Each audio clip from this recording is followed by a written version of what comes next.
The liver is a vital organ in the human body, and it performs many important functions, including detoxification. The liver removes toxins and harmful substances from the blood, such as alcohol, drugs, and other chemicals. Metabolism.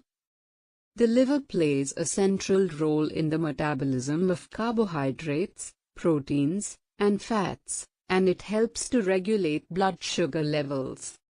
Storage. The liver stores vitamins, minerals, and glucose for future use by the body. Production. The liver produces bile, which helps to break down fats in the small intestine during digestion. Immune system support. The liver is involved in the production of immune system cells and helps to remove bacteria and other harmful substances from the blood. Blood clotting.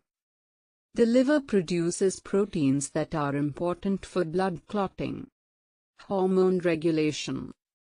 The liver helps to regulate hormone levels in the body. Thank you for watching the video. Please subscribe to the channel and press the bell button icon for the latest updates. Keep visiting the channel and also share with friends and family.